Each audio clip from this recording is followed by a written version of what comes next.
Hey, everybody. Welcome to the very first live show, episode 4 of the Sith Dominion. I am your host, Dr. Dana Martin, and today I have co-hosts at times, and I guess the majority of the time now, Zane Martin. Oh, wait, what? Yeah, he's actually here, so mirroring the video, so we're looking at each other, and he won't leave me alone. We also have our director of social media marketing for GNN, for Geek News Now, Kat. Talk to us, Kat. How you doing? I'm doing great. Thanks for having me on tonight, guys. Should be a lot of fun. Absolutely. This is going to be a special show because it's the first one, so it's going to be rough, and I appreciate you taking the time and energy to be with us, even though, first shows, we'll kill it, though. I have no doubt. Oh, yeah. And first shows are so much fun because you kind of get to set the bar. Yes, and the higher you set it, the more difficult it is later, but that's okay because that is the Sithy way. We continue to trudge forward no matter what. We've talked in the past, over the last 3 shows, if you haven't caught them, we've talked about Emperor Palpatine in episode 1 and talked about him being a Sith architect. We talked about how awesome, who was the second episode? You were in that episode. Rule of 2. It was who? Rule of 2. Rule of 2, Darth Bane. Oh my gosh. And then we moved into Darth Maul and used the whole connection between Rule of 2 and Palpatine. And now we're at Palpatine's second apprentice, and that is Count Dooku we'll be talking about today. So, looking forward to all of that.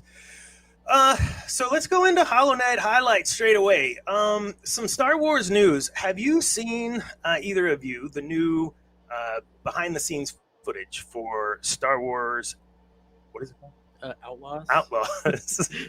Star Wars Outlaws. Is that the new game? Yeah. Then yes. I didn't catch the name, but I'm like Star Wars game? I'm super stoked about it. There's some stuff we'll have in the description with the different articles that we found about it, but there were some reveals, and we're actually watching it on the side over here. You guys check it out. We'll have the link, like I said. Just some really good gameplay, some real story driven stuff. But I got this bad feeling it's going to be heavy on Jedi this and Jedi that, and let's destroy the villains, and of course the villains are going to be Sith or something, and that really annoys it does. I disagree with that. Really? Yeah, watching the trailer, they bring up how it's about the syndicates and how the syndicates are ruling those outer worlds. So, which I was don't know. true. The syndicate, if they're trying to pick up where Old Republic left off, story-wise, as far as going timeline, then they're going to get more into the syndicate. Now, are they going to do the syndicate dirty? I don't trust that they won't do the syndicate dirty, because the syndicate really was what made all of that commerce work. That and Hut Space. Yes.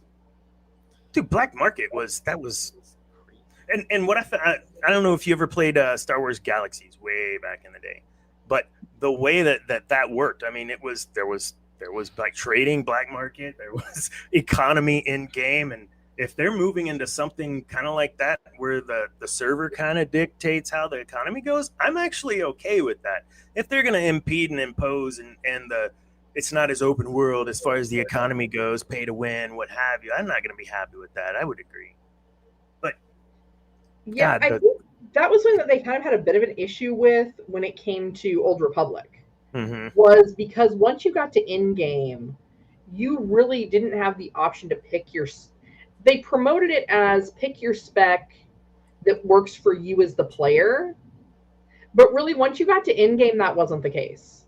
It was like any standard MMORPG. If you're not spec'd for X, Y, and Z as this kind of player, you're not going to be able to survive in-game. Yep.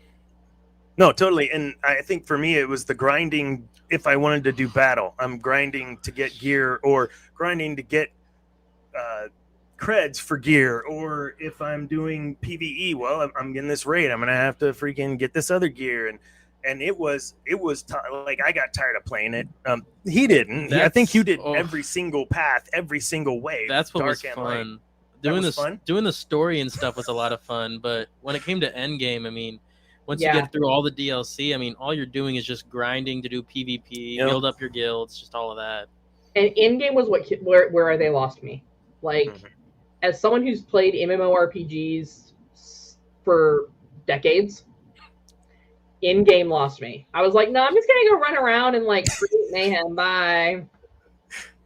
I tried to catch back up. I took a hiatus of probably a decade from that game, but I did. I invested so much time and effort, and I come back and he's got just as many carries as I have. He's got them all filled out, and so we're running. We're having a good time. 2 months pass. I come back. He's already done like 2 more. Like, what do you do? I'm a legendary player now. Oh my god, this guy on 2 servers.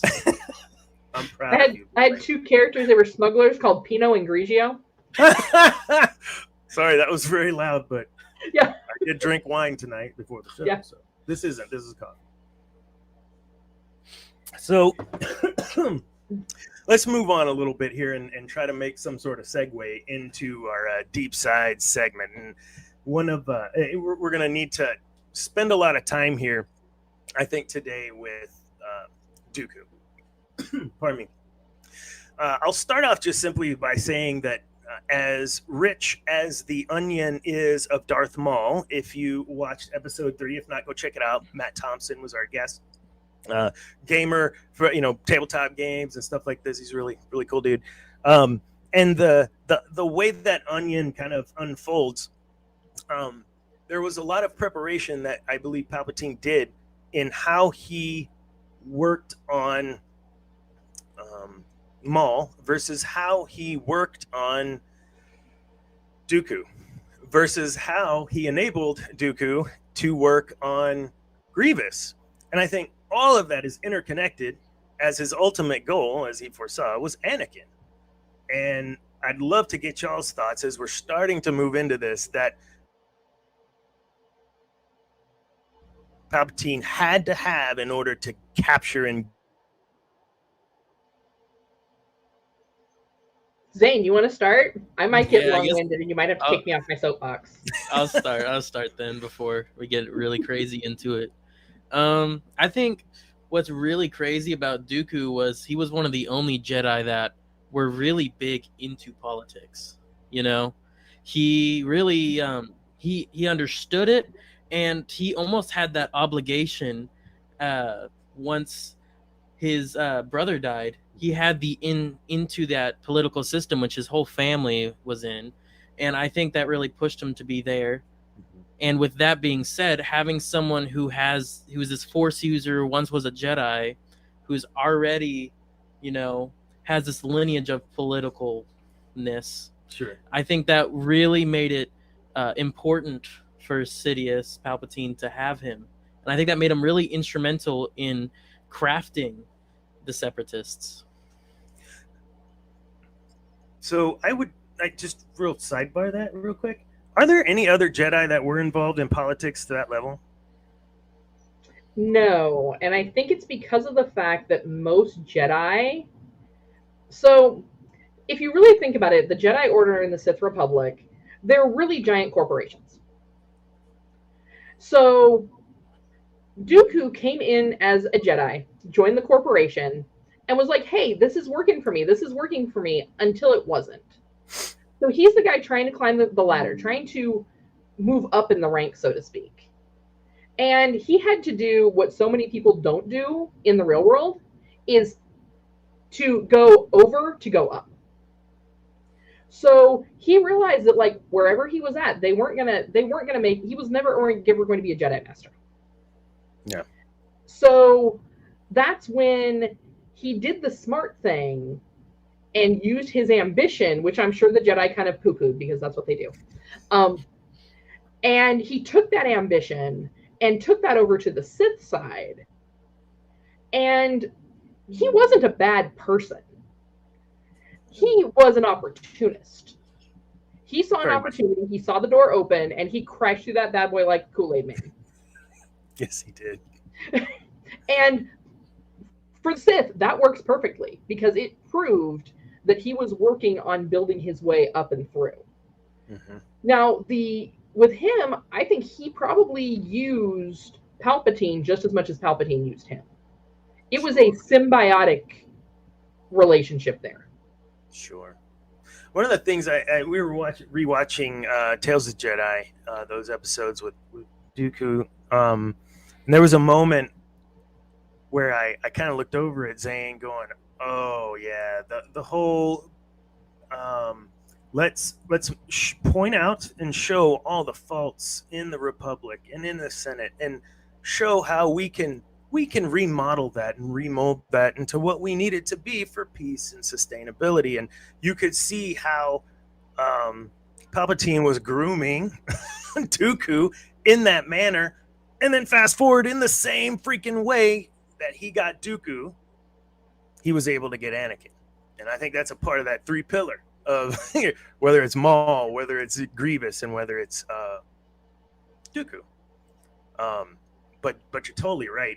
And if we take that a step further, I like how you started moving into using Palpatine, because he absolutely used Palpatine and how he could bring in his own little armada, not armada, what's the word I'm looking for? Apprentice, but his own little group around him. Because we're starting, then we look at yes, absolutely, or coven, or whatever. If we're going that route with the Night Sisters. But yeah, I mean, that was his very next step. Okay, now what do I need to do? I'm going to try to seize my opportunity. I'm going to use Sidious to my vision. What's my next step? Ventress. So what do we think of Ventress? Ventress was his way into Dathomir, but I don't think he understood what he was really getting into on Dathomir. No. Like, if you understand Night Sister culture, then you would have known when you were offered, here, I'm going to give you my son as an apprentice. Nah, bro, that's a trap. That's a red flag right there. Because men in that society aren't valued for anything, so why would they give you him as some sort of piece of value? He's not valued to them. No, that was perfect. And it's insane the way that you when we know the viewer, right? Like, this is not, I don't know what's going to happen, but I know lore, and I know this is not going to end well for him. And it didn't, quite frankly. Well, it didn't end well for the witches, but it didn't end well for him either. He suffered immensely. Sorry, I cut you off. I thought you were about to say something. I mean, y'all kind of all got it right there. I mean, well, you and I were talking earlier today, and you were talking about Mother Talzin and all of that, and I'd love for you to touch on that, because that was some good stuff. I can't repeat it. I mean, I brought up how it was very smart of Sidious to instruct Dooku, because he instructed Dooku to kill Mother Talzin and all of them.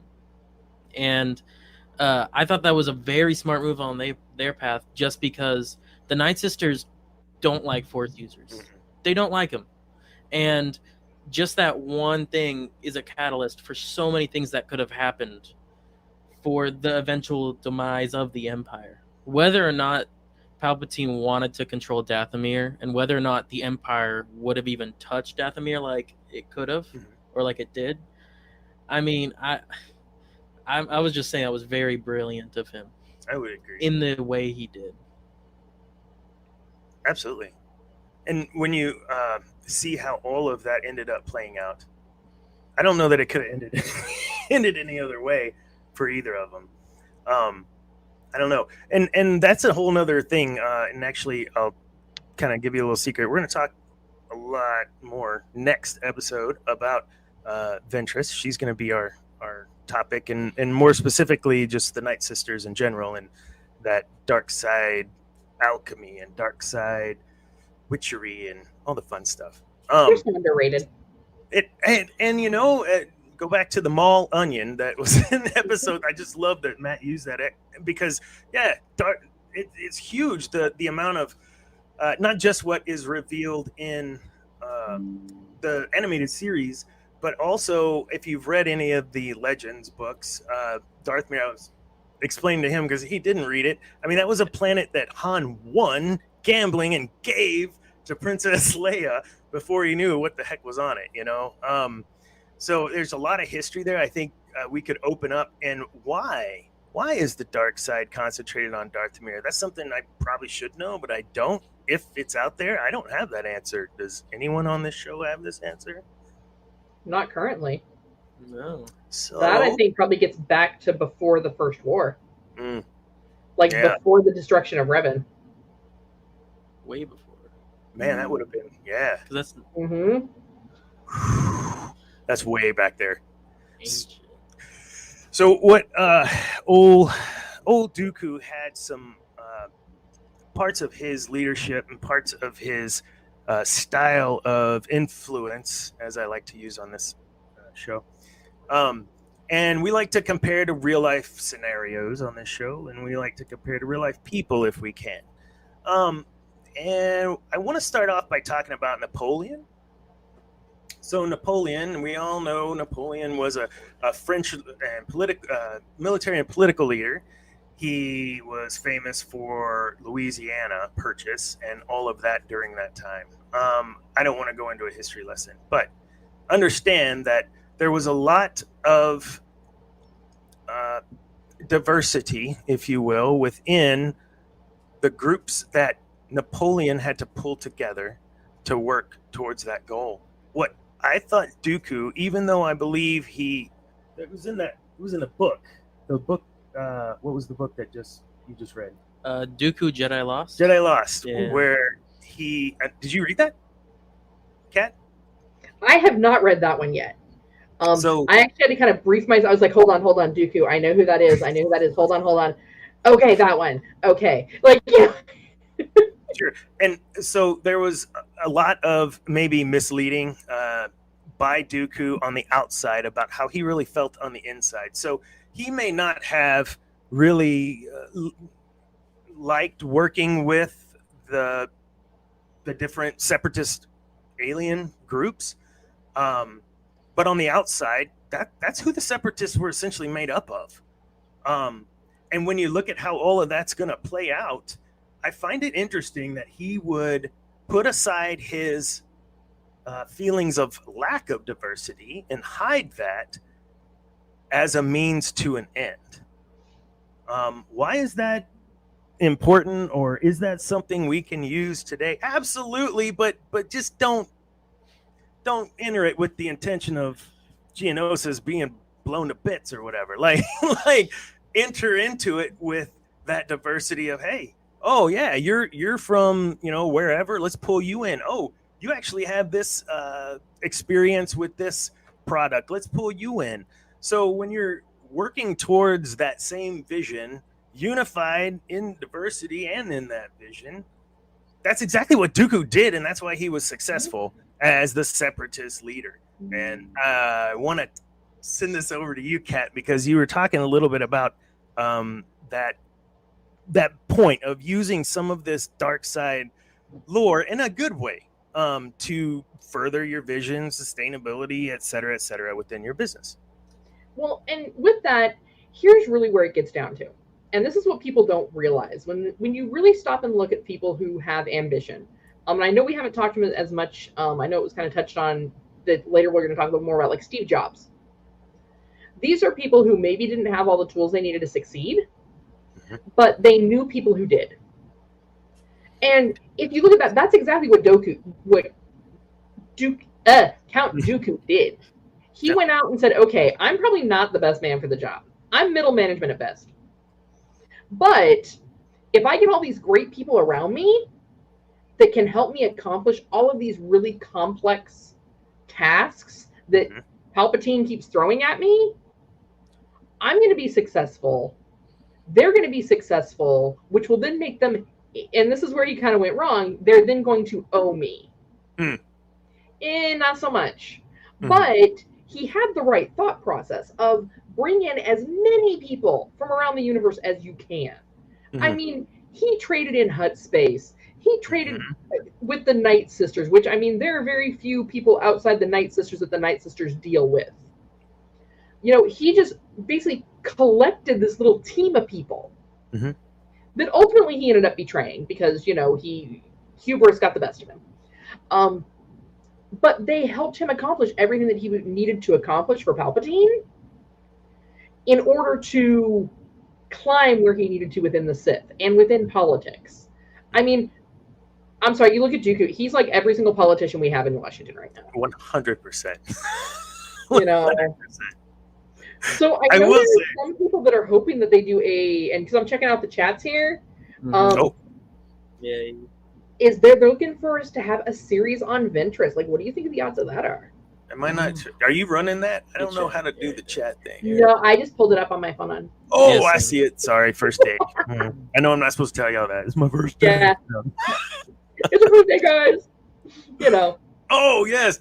Ambrose a little while ago about Dooku and Qui-Gon being reformists.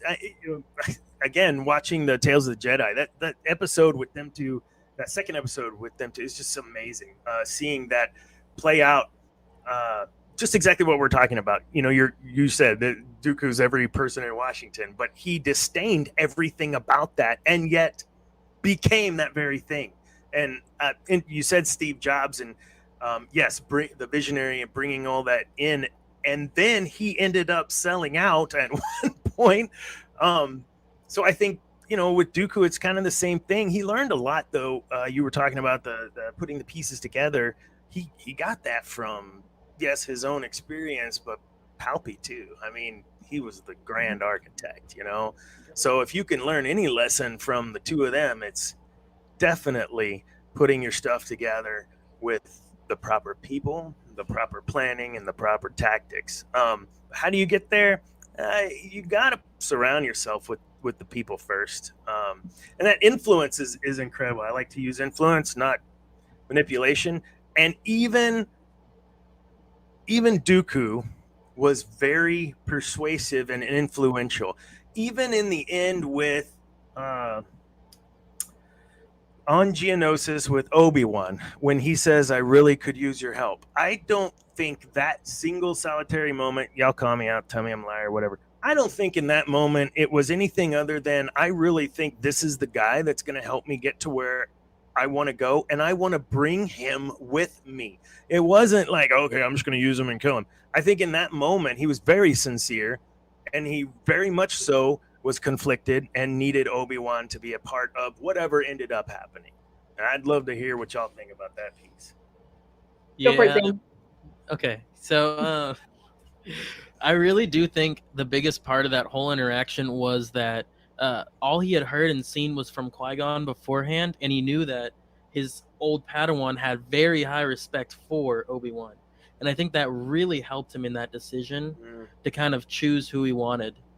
Also being said that Obi-Wan killed the first Sith seen in however many years. True. As well as... Well, killed. Sorry. Allegedly. As well as he was training Anakin, which if Dooku was in the know with Palpatine, that would be someone. Yep. You know what I mean? Totally. Yeah. Okay. I think also they both saw the problems both sides had. Let's face it. If anybody tries to say that either the light side or the dark side was 100% right, no. They had great ideals, but it's just like the Crusades. You know, too much of a belief in anything can become dangerous if it's not kept in check. And I think at that point, Dooku started to see where his desire for power and ambition was leading him to a path that maybe he didn't fully want to be on. And he hoped that his old friend could bring him off that ledge and keep him more moderate and middle of the road between the two sides. Sure. And, you know, that's a great point about Kenobi, too. Kenobi, I would think, and I may not be wrong, I don't think I want to die on the hill, but he seems like probably the most credible, valid Jedi master, pure-wise, the most pure-wise that we know thus far. And what I feel accentuates that is when he says, I don't serve the Chancellor, I serve the Republic. He didn't say the Senate. He said, I serve the Republic. So certainly not someone I want to have on my team as Team Sith. However, certainly he's that guy. And I think to your point, Kat, he was conflicted, Dooku, and thought if there's any chance, then I need to talk with Obi-Wan. And when Obi-Wan said, go take a flying leap, then that was it. Done. Crazy. Yeah, I mean, yeah, because he's the true epitome of, like, if you're talking about it in D&D terms, lawful good. Lawful good. Yeah. I can see that easily. Absolutely. I want to move into Korriban Corner, but I want to thank you guys for talking about Dooku for, gosh, like 15, 17 minutes. I love it, man. I love this deep stuff, and I think we could even do some shorts or something talking a little more about it at some point. But we'll move on to Korriban Corner, where our special guest is Miss Kat Holler. She is our director, as I stated, director of social media marketing for geeknewsnow.net.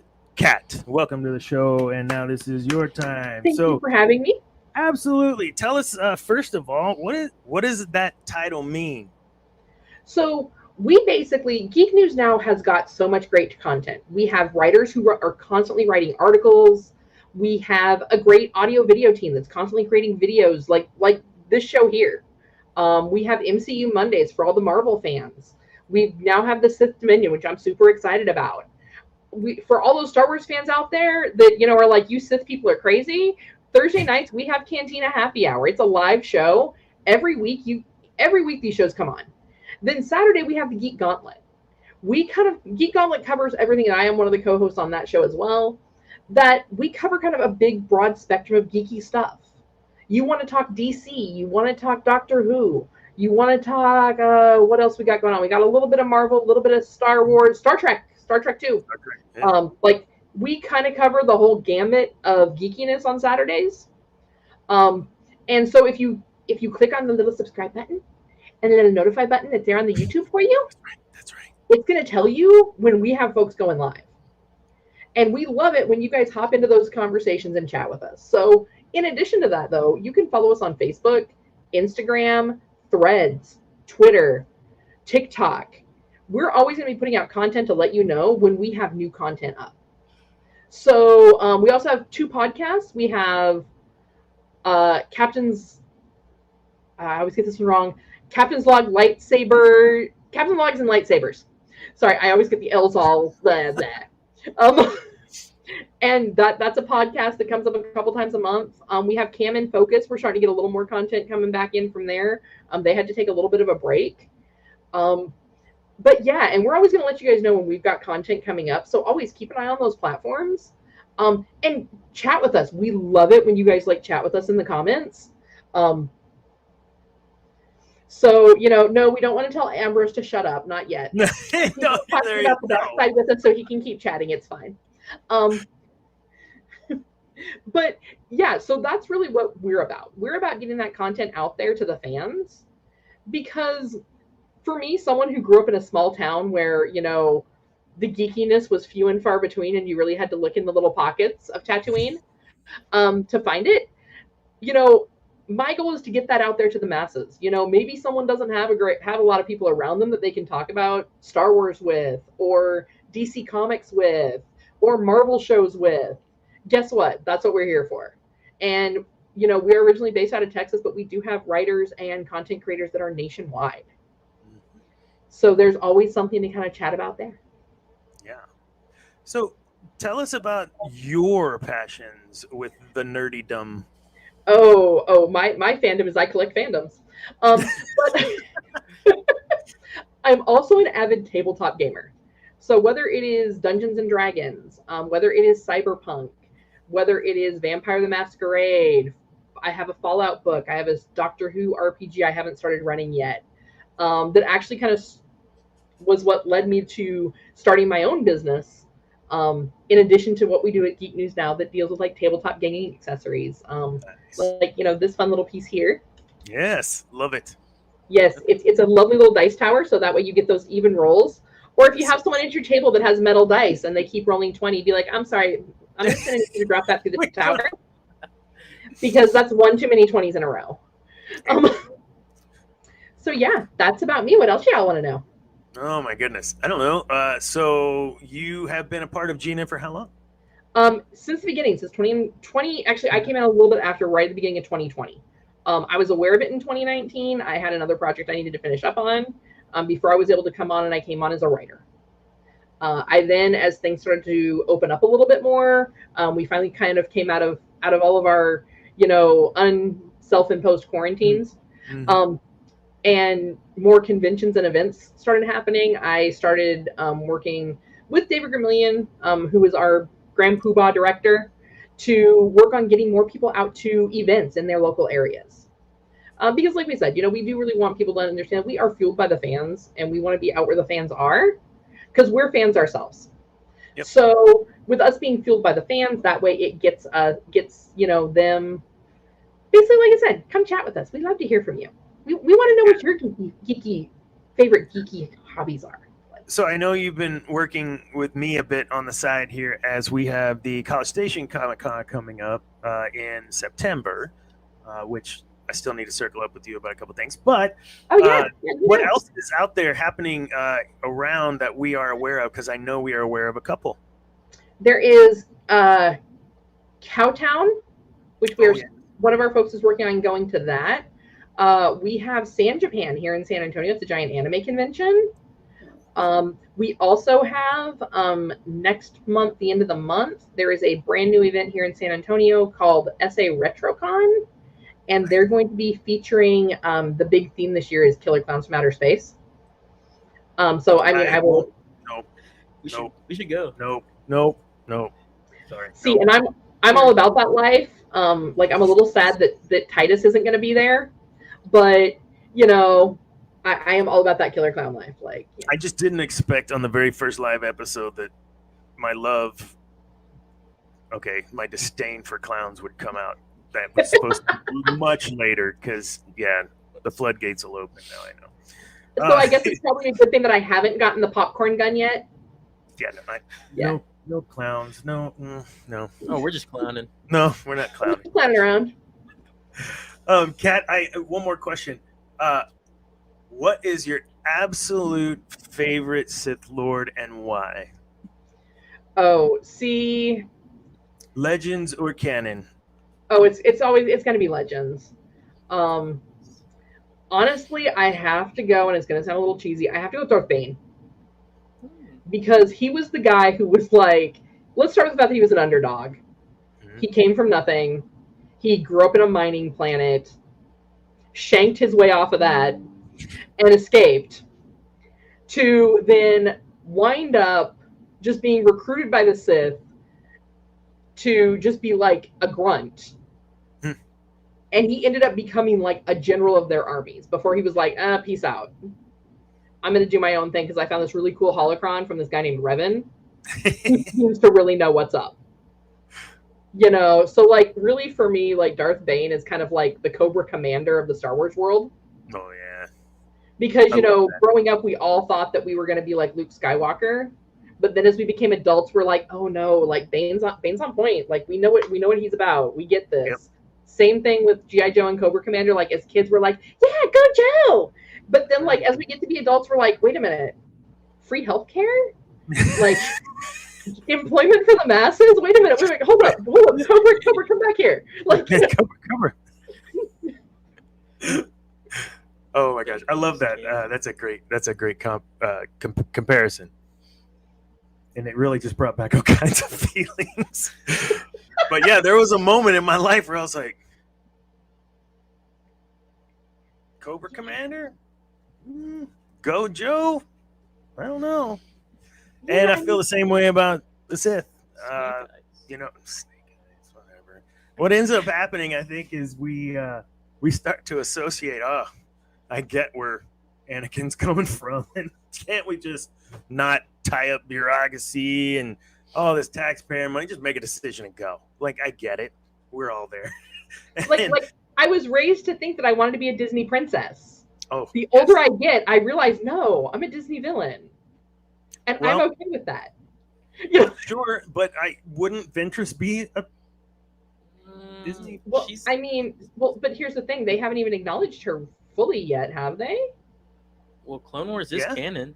Clone Wars. And she was in the Clone Wars. Okay, that's right. I forget. Yeah, because I remember when they tried to take out Bane and Revan, I'm like, no, they're not canon. I'm like, oh, honey, you don't have the Sith without them. Yes, the Ruler 2 is literally mentioned in. Yeah, Yes. I think you need to read your lore, Disney. I love that we're trying to correct Disney on lore because they didn't read it. We know they didn't read it. Actually, Filoni, it's not a script. It's not a script. It's a book. A book. It's the Star Wars. They gave them to you in school. Pages. It's a book. Yeah, you read them. I can get you a Kindle. You can swipe it if that's better. You can swipe if that helps. Yes. Oh my goodness. All right, Kat, thank you. This was great. Can't wait to have you on again if you'd like. We've got, I think that was it. Yeah, there was the fan theory. We're running short on time. We'll touch on it. There were two things. There was a fan theory about how they may resurrect Dooku in Ahsoka. Everything keeps coming back to Ahsoka, but she's so dang important in the whole Star Wars story right now. So we were just going to talk a little bit about speculating if they're going to bring him back in the form of flashbacks, things like that, because he is a good character. And I kind of want to leave with something that I didn't get to talk about earlier that I told my son earlier in the day. And I said, one of the things that I've always admired about Dooku, in the same way as I mentioned about Palpatine in the, what I grew up with, he was this stoic, real mystical, crazy character. You just had no idea what to expect, and ominous, and carried himself like this, When I see Dooku, I think if I was a Sith Lord and wasn't chopped up and had to wear armor like Vader, that's my guy. And I say that because he would command. His presence was commanding as he walked in. He was so confident at what he knew he was doing and what he had to do and what his vision was and how he was supposed to get there. He walked and exuded that confidence, and he had a cape. Any Sith with a cape's badass. No cape. No capes. Anyways, any parting shots or things you guys want to promo before we shut it down? No? You got something? You got a gig or something coming up in San Marcos? In Austin? I got a gig coming up in Wimberley, Texas. Okay. Yeah. It'll be the August 5th. Okay. Or just throughout the day. I'll be there sometime. This is first I'm hearing about it, son. Yeah, it'll be for Market Days. Oh, okay. Market Days in Wimberley, Texas. What's the name of the band? Bo Moore and the Back 40. Bo Moore and the Back 40. Mm-hmm. And you can catch them on Twitch at the Little Longhorn Saloon every now and then when they're broadcasting. You'll see my son in his band, or Bo's band he's a part of. I don't know how you want to say that. He's a part of the Back 40. And you can check out his single on Spotify right now. There you go. I Wear Boots, Bo Moore. Sweet. Kat, what are you promoting? Well, hey, we've got Cantina Happy Hour coming up on Thursday night at 8:30 Central Standard Time. And then we've got the Geek Gauntlet on Saturday. We go live at 9 o'clock every Saturday. So yeah, make sure, like I said, the little button, like I think it's like right over here, over there. It's going to say subscribe, and you want to click it. Go click it. Yes. And then there's another one, little bell. You want to ring that bell. That way, every time we go live, you get that notification here at Geek News Now Official on YouTube.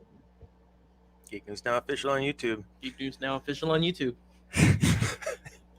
Geek News Now Official. Not official, apparently. It's official. So, yeah, thanks again. Everyone, we pulled off, at least we got through the show.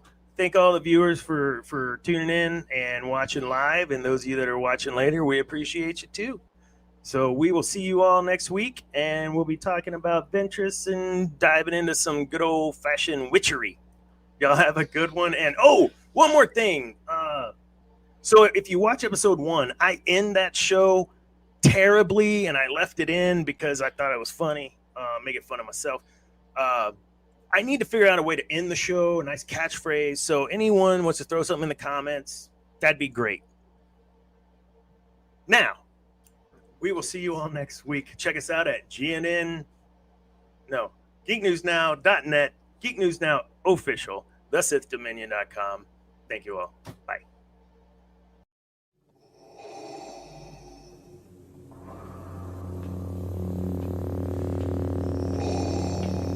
Oh, hold on a second. Because I did have a catchphrase for the end of the show today, and I got all. And remember, kids, Peace is a lie. There's only passion. Okay, good.